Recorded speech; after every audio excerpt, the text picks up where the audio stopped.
સત્સંગ ફલિત મને થયો. જો એક છે સત્સંગ કરવો, બીજું છે સત્સંગમાં બેસવું, અને ત્રીજું છે સત્સંગ આપણી અંદર બેસી ગયો ફલિત થવું. આપણે જે પણ સેવા કરી એ ફલિત થઈ એમ કેમ ખબર પડે કે મને આ સેવાનું ફળ મળ્યું? એમ તો સેવા જ ફલરૂપ છે. તો સત્સંગના બે ફળ બહુ મહત્વના. પહેલું ફળ, સત્સંગથી ભગવાનમાં દ્રઢતા વધે. તમારી ભગવાનમાં નિષ્ઠા વધી સત્સંગ કર્યા પછી. સત્સંગ કર્યા પછી પ્રભુના ચરણામાં દ્રઢતા વધી, અનન્યતા વધી. કારણ જે સત્સંગથી ભગવાનમાં વિશ્વાસ ન વધે તો એ સત્સંગ ફલિત થયો નથી. તમે આજે સત્સંગ કર્યો, પાઠ કર્યા, પછી તમને એમ લાગે કે હા, પહેલા કરતા મારો ભરોસો ભગવાનમાં વધ્યો છે. મહાપુરુષ એ જ છે જેનો સંગ કરવાથી તમને ભગવાન પર ભરોસો આવે. મન ડગાવીને સત્સંગ નહીં. એ તો ઘણા મળે નહીં કે લો, તમે તો આટલી સેવા કરો તોય તમારી જોડે આમ થયું, તમે તો આટલા ભગવત નામ લો તોય તમે બીમાર પડે. એટલે આપણે ઈચ્છીએ છીએ શું કે સત્સંગ ને પાઠ બધું કરીએ એટલે બધા કુદરતના નિયમો બદલાઈ જાય. અરે શરીરનું બીમાર કરવું ને ભક્તિ કરીમાં મેલ ક્યાં? પણ આમ કરીને લોકો તમારી શ્રદ્ધા ડગાવી છે. ઘણી વાર એવું થાય, નો તમારા બાપુ આટલી સેવા કરતા તોય આવા માંદા પડે. અરે વિચાર આવો થાય કે બા આટલા બીમાર હતા છતાં એમણે ભગવાનનું નામ છેલ્લે સુધી છોડ્યું નહીં. પ્રેરણા તો આવી લે. આમને આટલા સંકટો જીવનમાં હતા, આટલી વિપરીતતા જીવનમાં આવી તો એ ઠાકોરજીની સેવા ન મૂકી. એ જ ઘટનાને તમે કયા દૃષ્ટિકોણથી જુઓ છો મહત્વનું છે.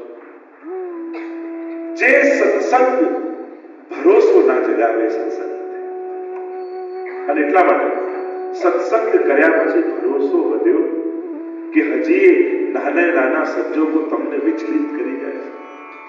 દ્રઢ ચરણ કેરો ભરોસો, શ્રી વલ્લભ લખ છત્ર છટાવી સબ જગ માં રહે.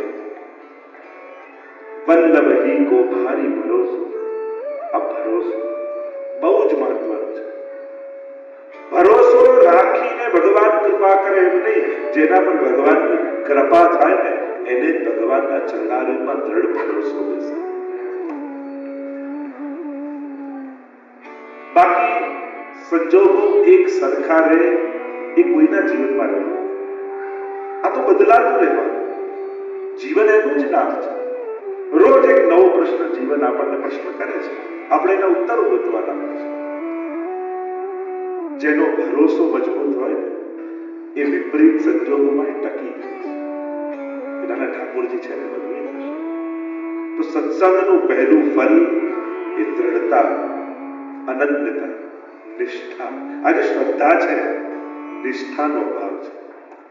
તમારી ક્યાંક કોઈ એક જગ્યાએ નિષ્ઠા ખરી કે આંખ બંધ કરો ને તમને એ દેખાય, તમે યાદ કરો ને તમારા માટે સામે ઉભેલો એ તમને દેખાય.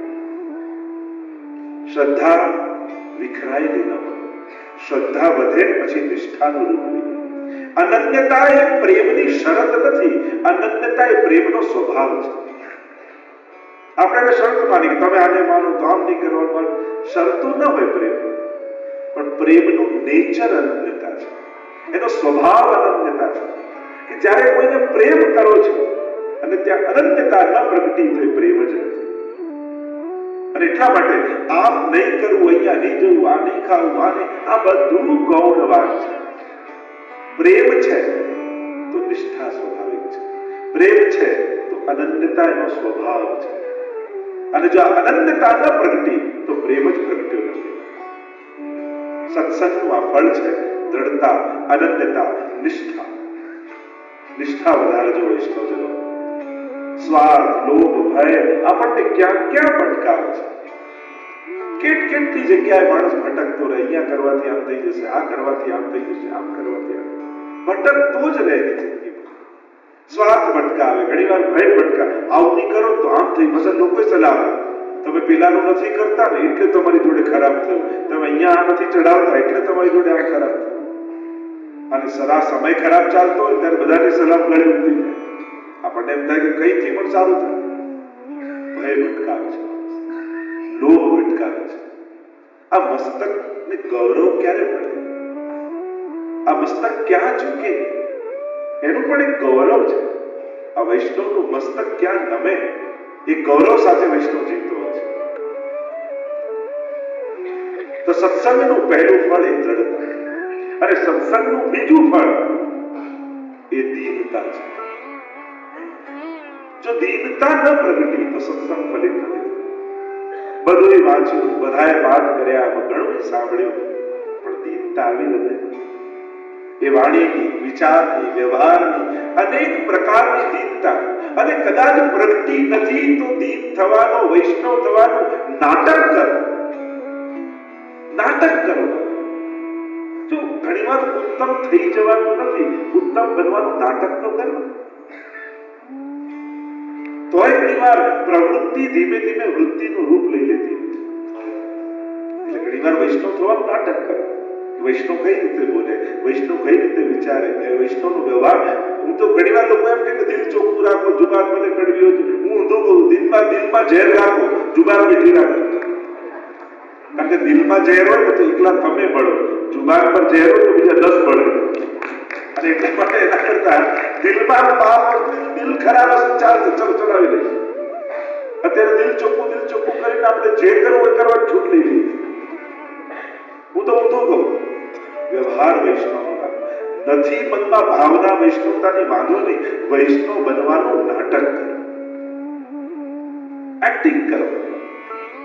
ધીમે ધીમે કરતા કરતા મનમાં એ વિચારો પેદા થવાના છે. એક વૈષ્ણવની વાણી, વ્યવહાર, વિચાર, મારે વૈષ્ણવ બનવું છે. અને બીજું કાંઈ નહીં, નક્કી તો કરો. જયારે અદ્વૈતમાં આવો, જયારે સત્સંગમાં આવો, એટલી ક્ષણ જો ભગવાનને મળવા માટે નીકળો, ત્યારે નક્કી કરો પ્રભુને મળવા જઈશ, હવે વૈષ્ણવ બનીને મળવા જઈશ.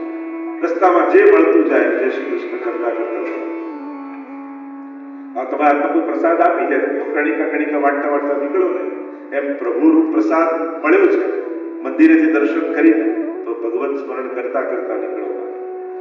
હવેલીમાં જ્યારે પણ તમે આવો, જે પણ તમને મળે એ તમારો મોટામાં મોટો દુશ્મન હોય કે નિકટનો મિત્ર હોય, પણ ભગવત સ્મરણ અવશ્ય કરો.